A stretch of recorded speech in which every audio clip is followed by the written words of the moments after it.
As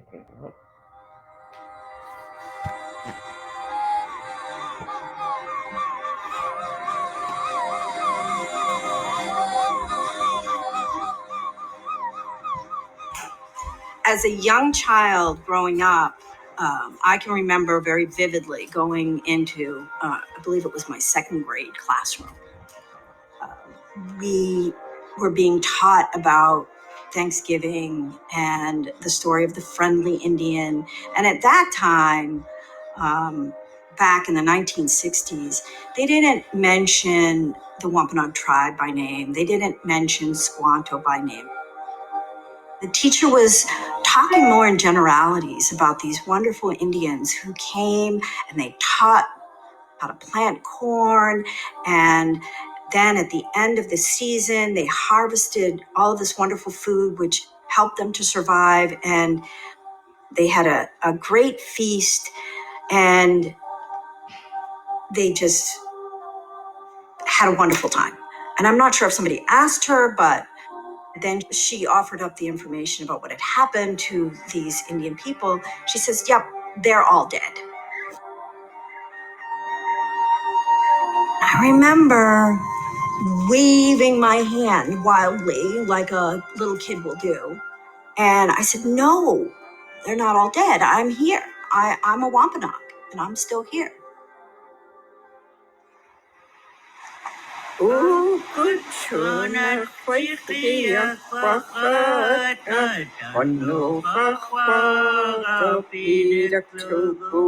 Ai chinging wat mi pijek sana tanu hakwa ewi chugu.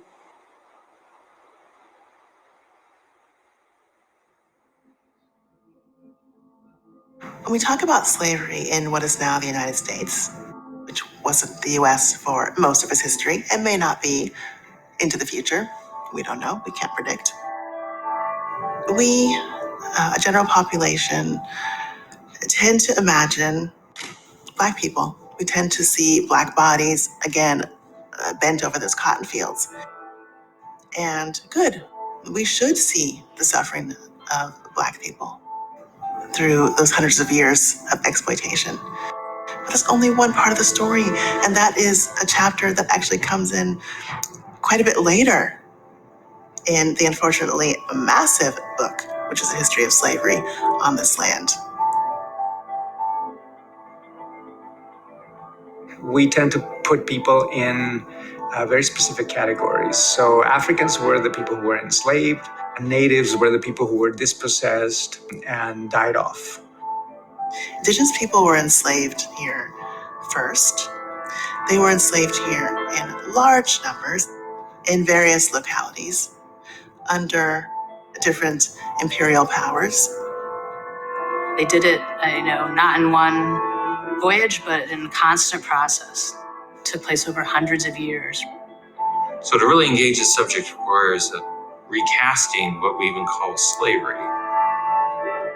And it occurred both across the continent of North America and across the hemisphere of the Americas, making this an American subject that both predated African American slavery and existed far beyond the contours of African servitude, and particularly the American South.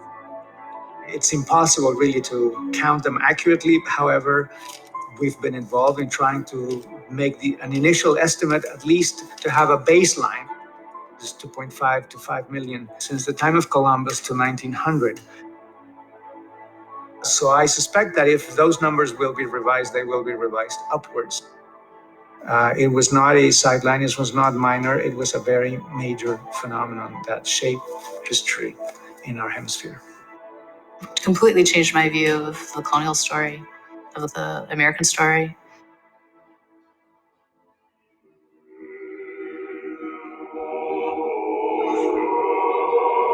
I was reading this 500-page book of Russian history, and there's a couple of references of what they would do. On Kodiak alone, there's 90% of the people died. And everybody's like, oh, it must have been diseases. It must have been this. It must have been that. I think diseases, yes, they did play a part in that.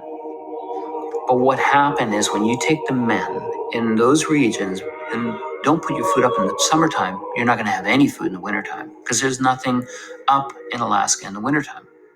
They were using the people as slaves to hunt sea otters.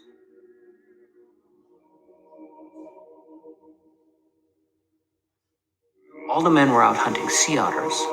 There's references of, Gideon talks about this when he was visiting Kodiak, 1803 to 1805. The people resembled the dead more than the living.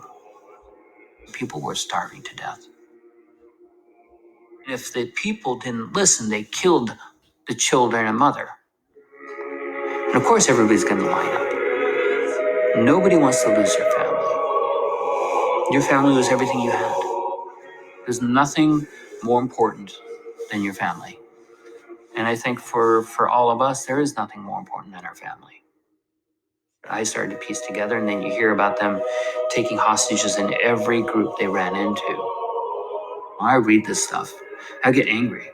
It ate me up. Why am I angry? I can't change the past. I started to think about how do we educate our communities so that we are not repeating ourselves.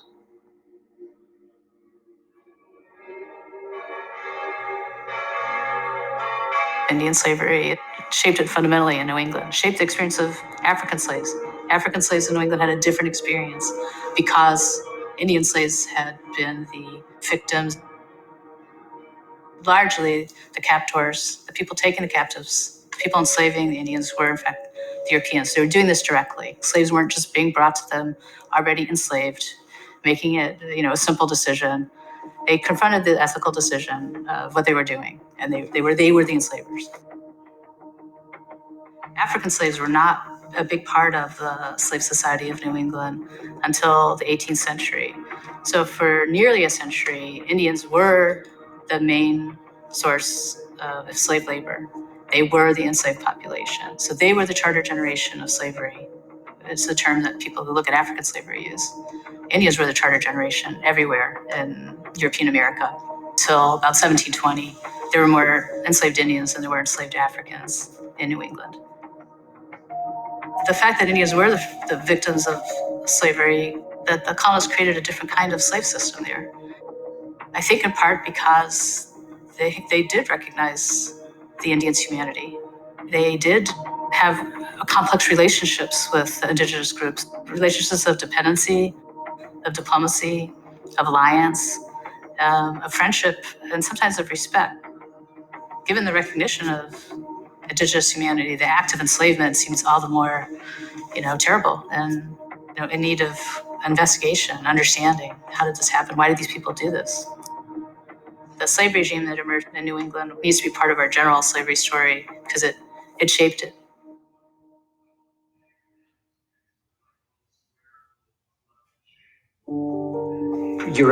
All Europeans, French, Spanish, English did it, Dutch did it, the Americans did it, the Mexicans did it, various native groups did it to each other.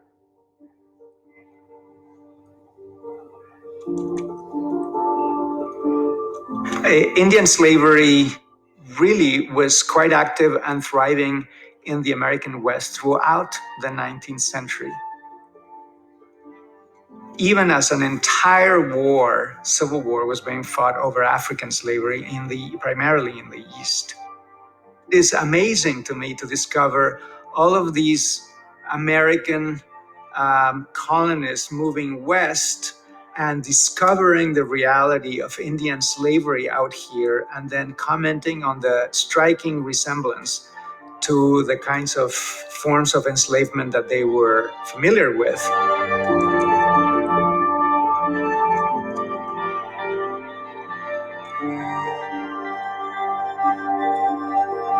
This is our shared history. This is what we've been up to in the last 500 years or more.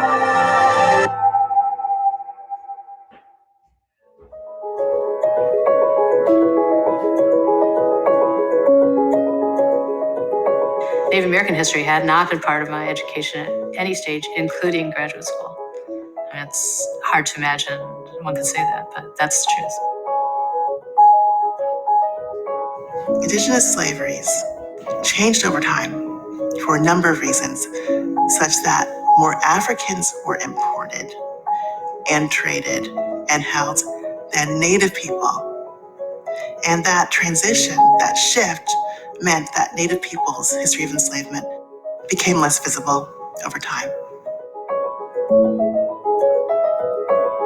I think as history is being taught to be more inclusive of the Indigenous story, it is legitimizing the Indigenous people that are still here. It is giving them, it is giving me the power of my own story. If you don't know the whole story, you're going to walk away, with a fairy tale.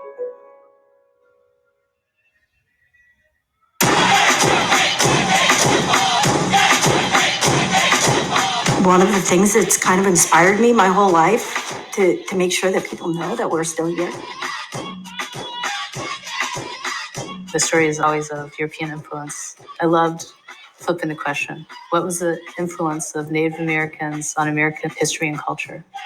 Throughout the history, there have been people opposed to the system who recognize the immorality of this system. If one is a multiracial citizen of this republic, shouldn't they learn a multiracial past? These are sisters, brothers, cousins, their grandmamas, their little babies in arms, their families. But we need to know this so that we can move forward too, both as Indigenous communities, but as a nation.